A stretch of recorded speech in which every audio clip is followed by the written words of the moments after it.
আপনাকে একটা জিনিস মাথায় রাখতে হবে, প্রভু চলে গিয়েছে, দাসরা কিন্তু এখনো যায় না। প্রভু কিন্তু থাকে একজন, কিন্তু গত 16 বছরে এত লক্ষ কোটি দাস উৎপাদন করেছে। এখন আমাদের যুদ্ধটা কিন্তু এই দাসদের বিরুদ্ধে।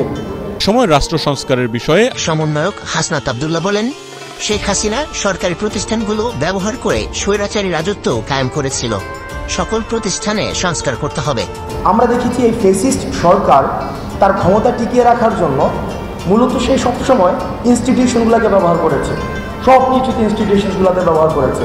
অর্থাৎ হাইকোর্টের ঘাড়ে বন্দুক রেখে, বিচার ব্যবস্থার ঘাড়ে বন্দুক রেখে, স্বাস্থ্য ব্যবস্থার ঘাড়ে বন্দুক রেখে, শিক্ষা ব্যবস্থাকে পুঁজি করে, আমাদের স্বাস্থ্য ব্যবস্থাকে পুঁজি করে, এই যে পুঁজিভিত্তিক একটি বিভাজনের মধ্য দিয়ে, দ্বিবিভাজনের মধ্য দিয়ে সবসময় ফেসিজমকে সমূলে প্রথিত করে রাখার চেষ্টা করা সবসময় হয়েছে। আমরা ভবিষ্যতে বাংলাদেশ পুনর্গঠনের জন্য কোন কোন প্রিন্সিপালের ভিত্তিতে বাংলাদেশকে পুনর্গঠন করব, যেখানে আর কখনোই কোনো ধরনের কোনো রূপে আর ফেসিজম ফিরবে না, যেখানে গণমাধ্যমের স্বাধীনতা নিশ্চিত করা হবে, যেখানে আমাকে কখনোই কোনো রাস্তায় দাবি নিয়ে এসে আমাকে বলতে হবে না যে আমি কোনো রাজনীতির সাথে সংশ্লিষ্ট না, সুতরাং আমার দাবিটি মেনে নাও। এই ধরনের রাষ্ট্র ব্যবস্থাকে নিশ্চিত করার জন্য আমাদের কিছু ভ্যালুস ক্রিয়েট করতে হবে, আমাদের প্রিন্সিপালস ক্রিয়েট করতে হবে, যে প্রিন্সিপালসের ভিত্তিতে, ভ্যালুসের ভিত্তিতে, যেখানে ছাত্র নাগরিকের অংশগ্রহণের ভিত্তিতে সেটির লিগেসিকে মেনটেন করতে পারবো এবং আমাদের বাংলাদেশকে পুনর্গঠনের একদম চূড়ান্ত মাত্রাটি আমরা নিশ্চিত করতে পারবো। আপনাকে একটা জিনিস মাথায় রাখতে হবে, প্রভু চলে গিয়েছে, দাসরা কিন্তু এখনো যায় না। প্রভু কিন্তু থাকে একজন, কিন্তু গত 16 বছরে এত লক্ষ কোটি দাস উৎপাদন করেছে। এখন আমাদের যুদ্ধটা কিন্তু এই দাসদের বিরুদ্ধে। এবং আপনাকে মাথায় রাখতে হবে, গত 16 বছরে বাংলাদেশ শুধু একটা প্রতিষ্ঠান অ্যাক্টিভ ছিল, আর অন্য কোনো প্রতিষ্ঠান কিন্তু অ্যাক্টিভ ছিল না, এবং সেটা শুধুমাত্র গণভবন। এখন আমাদেরকে গণভবন ছাড়া অন্যান্য যত প্রতিষ্ঠান রয়েছে সেগুলোকে আবার রিঅ্যাক্টিভেট করতে হচ্ছে, এবং সেটার জন্য সময় লাগবে, এবং আমরা জনগণের ভাষাটাকে রূপান্তর করছি এবং সেটা করতে থাকবো, এবং সেটা সময় লাগবে। বৈষম্য বিরোধী ছাত্র আন্দোলনের পরবর্তী কর্মসূচি কি হবে তা নিয়ে সংবাদ সম্মেলন করে সংগঠনটির নেতৃবৃন্দ।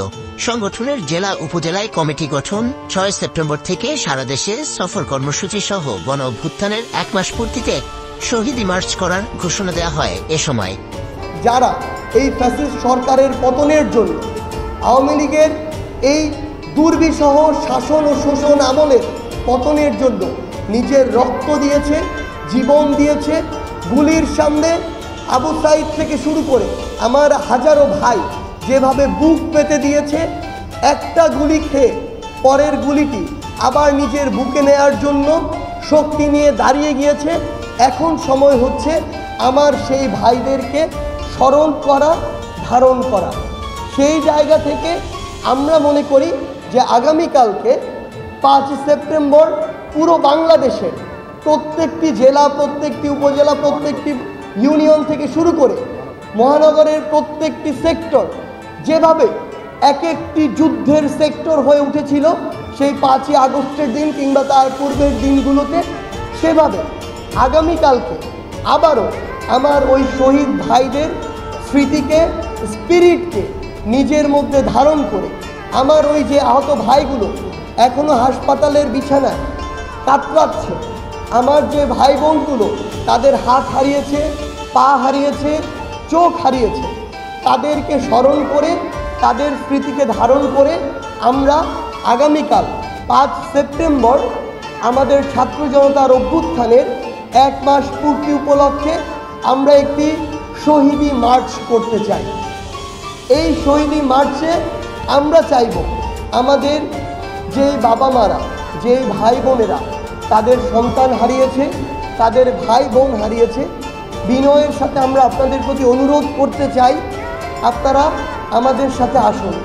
সার্জিস আলম বলেন, রক্তের দাগ এখনো শুকায়নি। স্বৈরাচার পতনে আহত অনেকেই এখনো হাসপাতালে, তাই বিজয় মিছিল নয়, শহীদি মার্চ করা হবে। এতে সকলকে উপস্থিত থাকার আহ্বান জানান তিনি।